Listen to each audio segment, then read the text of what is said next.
안녕하세요. 논문 쓰는 박사 김거북입니다. 오늘 오랜만에 SPSS 영상을 올릴 건데요. 오늘 보실 영상은 군집 분석에 대한 영상이 되겠습니다. 자, 우리가 예전에 제가 블로그에 글을 쓴 적이 있는데요. 요인 분석에 대해서 글을 쓴 적이 있었습니다. 자, 요인 분석은요, 여러 개의 변수들 중 비슷한 것을 묶어주는 분석이라고 한다면, 군집 분석은 여러 응답자들을 비슷한 사람들끼리 묶어주는 분석이에요. 군집 분석은요, 크게 2단계에 걸쳐서 분석을 하셔야 합니다. 첫 번째로 분석하신 다음에 계층적 군집에 가셔가지고 덴드로그램을 확인을 하셔야 돼요. 이 과정에서 응답자들을 총 몇 개의 군집, 집단으로 묶을 것인지를 결정을 하셔야 합니다. 두 번째로 이 K평균 군집 분석에서 군집들의 특성을 확인을 하세요. 이 과정에서는 이 군집들의 특성들을 파악해서 이름을 붙여줍니다. 군집 분석은 자주 쓰는 학과들도 있고 아닌 학과들도 있는데요. 참고로 말씀을 드리면 저희 쪽 전공은 군집 분석이 굉장히 핫했던 시기가 있었다가 이제 그 시기가 끝나니까 잘 안 쓰다가 요즘 조금씩 다시 쓰고 있는 추세인 것 같습니다. 학과마다 군집 분석을 쓰는 학과도 있고 안 쓰는 학과도 있고 과거에는 썼지만 지금은 안 쓰는 학과들도 있으니 한번 잘 파악을 하셔가지고 군집 분석이 필요하시다면 공부를 하셨으면 좋겠습니다. 군집 분석을 이용해서 나오는 논문들을 보시면요. 군집 분석만 하시고 끝이 아니에요. 군집 분석으로 이제 집단들을 나누면 그 이후에도 이런저런 분석들을 하셔야 합니다.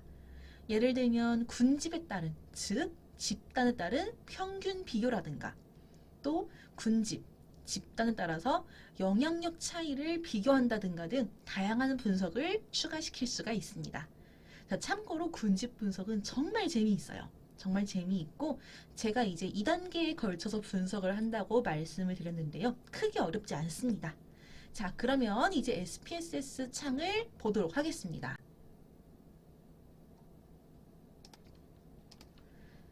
자, 여기 창을 보시면요. 제가 직접 입력을 한 자료예요. 어디서 뭐 가져온 거 아니고 제가 방금 이제 임의로 만든 굉장히 따끈따끈한 자료이고요. 여기 변수들 이름을 보시면 영어, 한국어, 과학, 수학, 사회 성적을 입력을 했고요. 밑에 이제 성별과 관련된 변수가 하나 있습니다.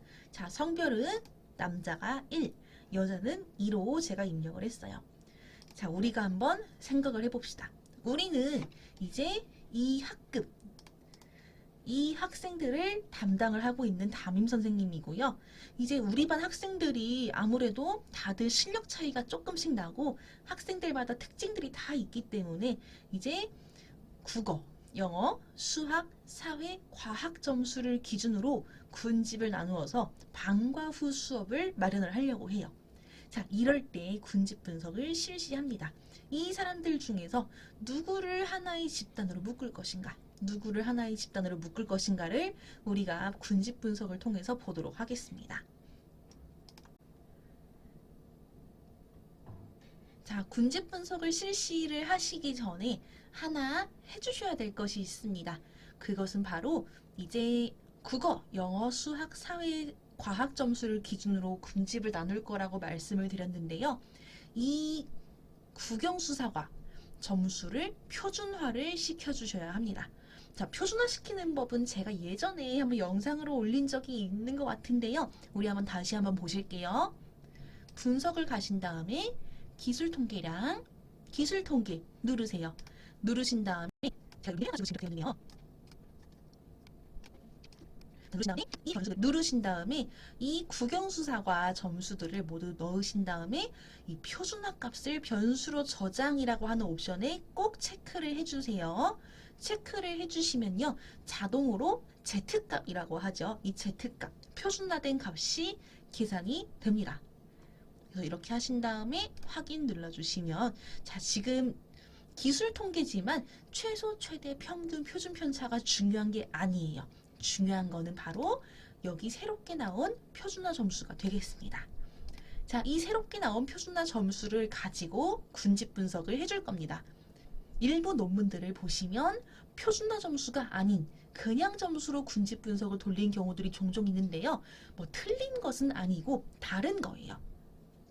다른 것이지만 그래도 전 선생님들께서 이 표준화 점수를 가지고 하는 법을 아신다면 당연히 이 그냥 점수를 가지고 하시는 것도 아실 수 있을 거라 생각을 해서 표준화 점수를 가지고 보는 법을 이렇게 보여드리고 있습니다.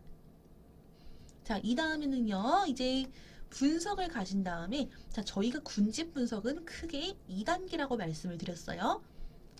이제 가셔가지고 분류 분석 가신 다음에 계층적 군집을 클릭을 해주세요. 이걸 클릭을 하신 다음에 이 표준화된 점수들을 모두 투입을 해줍니다. 그리고 여기서 누르셔야 될 것들이 몇 가지가 있는데, 도표에 가신 다음에 덴드로그램에 꼭 체크를 해주세요. 이건 지금 제가 미리 체크를 해놓았는데 여러분들께서는 꼭 체크를 해주시고요. 방법 같은 경우 맨 밑에 있는 이거 클릭해 주시고 계속 누르신 다음에, 자, 이렇게 하신 다음에 확인을 눌러주세요. 눌러주신 다음에 맨 밑에 이제 보시면 덴드로그램이 나옵니다. 이 덴드로그램을 이제 보시고 몇 개의 군집으로 나눌지를 결정을 하셔야 돼요. 자, 이제 이걸 나누는 기준들은 연구자마다 다 다른데요. 주로 저희 학계에서 쓰는 방법은요, 정말 눈으로 보고 이제 결정을 하거든요. 이 집단의 개수를 내가 몇 개로 할 것인가가 또 굉장히 중요한 이슈가 되겠죠. 자, 그래서 일단 이 선을 기준으로 한다면 이렇게 하나의 집단, 그다음에 이렇게 하나의 집단으로 나눌 수가 있을 것 같은데요. 근데 이렇게 보니까 지금 응답자들이 너무 한쪽으로 좀 쏠려있는 느낌이 많이 들거든요. 너무 한쪽으로 쏠려 있으면 저희 쪽은 그래도 어느 정도는 이 비율을 맞춰주다 보니까 이제 두 개 집단으로는 조금 힘들 것 같고, 이제 이 선을 기준으로 나누어 볼게요. 자, 그렇게 된다면 이렇게 하나의 집단, 그리고 이렇게 하나의 집단, 이렇게 하나의 집단이 되는데요. 물론 이 집단이 조금 수가 적긴 합니다만 그래도 방금보다 나은 것 같아요. 자, 이렇게가 아니라면 이제 이 선을 기준으로 나누시는 방법도 있는데, 그렇게 된다면 이렇게 하나, 그 다음에 이렇게 하나, 이렇게 하나, 이렇게 하나로 나눌 수가 있습니다. 자, 그런데요, 이 자료는요, 총 22명의 성적이 있는 자료예요. 근데 이 22명을 우리가 4개의 집단으로 나눌 필요가 있을까요? 물론 그래야 될 필요도 있을 수도 있지만 없는 경우도 꽤 있거든요. 저라면 이 자료를 보고서는 3개로 나눌 것 같습니다. 이 파란색 선으로 나눌 것 같네요. 자, 그러면 저희가 이제 3개의 집단으로 나누겠다라고 마음을 먹었습니다. 그 다음에는요, 분석에 가신 다음에 분류 분석 가신 다음에 K평균 군집으로 가세요. 그 다음에 이제 이 표준화된 점수들을 모두 다 넣어주시고, 제가 3개로 군집을 나누겠다고 마음을 먹었으니 군집수를 3으로 합시다. 3으로 하고 옵션에서 뭐 따로 누르실 건 없는데 저장에 가신 다음에 소속 군집에 꼭 체크를 해주세요. 이걸 체크를 해주시면 새로운 변수가 나오거든요. 어떤 변수인지 잠시 후에 보여드릴게요. 그렇게 하신 다음에 계속, 그 다음에 확인 누르시면 됩니다. 누르신 다음에 이제 보셔야 될 부분이 바로 이 최종 군집 중심과 각 군집의 케이스 수예요. 자, 지금 여기 보시면 1번 군집, 2번 군집, 3번 군집으로 나눠져 있는데요. 1번 군집은 8명, 2번 군집 5명, 3번 군집 9명으로 나누어져 있습니다. 자, 그 다음에 1번 군집, 2번 군집, 3번 군집의 표준화 점수들을 보시고 이제 이 군집들의 특성을 조금 파악을 해보실 수가 있을 것 같아요. 그래서 보시면 3번 군집부터 보도록 할게요. 3번 군집을 보니까 다 마이너스네요, 일단. 그쵸? 2번 군집은요, 일단 수학, 과학, 그다음에 영어가 마이너스긴 한데 지금 수학과 과학을 굉장히 좀 다른 집단에 비해서 못하는 것 같아요. 자, 그래서 저는 이 2번 군집을 문과생이라고 하겠습니다. 문과 체질이 있는 이제 학생들이죠. 문과. 문과생들이 보통 이제 영어, 국어, 사회를 잘하죠. 물론 영어의 표준화 점수가 마이너스긴 한데 이 마이너스도 그렇게 큰 마이너스가 아니기 때문에 뭐 이렇게 이름 붙여줄 수 있을 것 같고요. 그다음 1번 군집들을 보시면 다 전반적으로 잘해요. 다른 학생들보다. 그래서 이 1번 군집은 우등생 집단.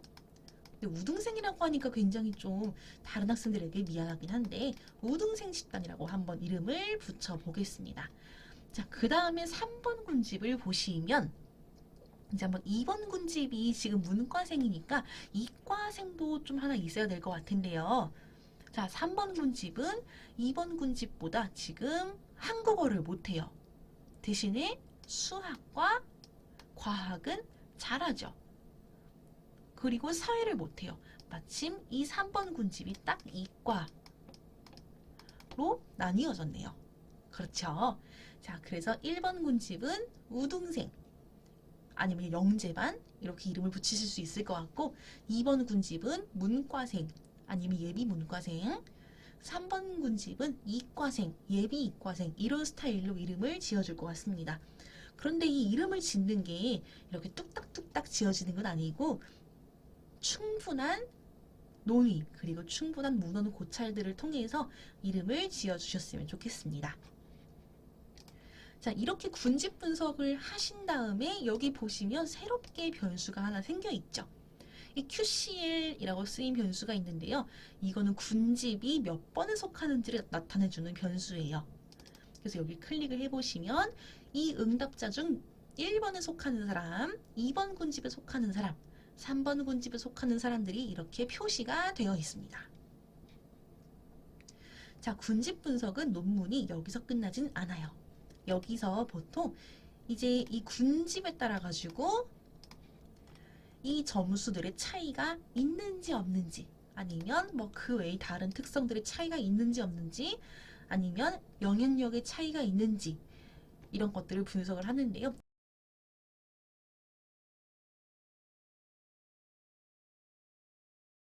자, 여기까지 군집 분석에 대해서 알아보았는데요. 군집 분석 굉장히 재미있는 분석이니까 알아두시면 나중에 또 활용하실 일들이 굉장히 많으실 것 같습니다. 자, 그럼 여기서 이제 논문 쓰는 김거북 군집 분석 영상을 마치도록 하겠고요. 영상이 도움이 되었다면 구독 눌러주시면 감사드리겠습니다. 그럼 저는 다음 영상으로 또 인사드리겠습니다.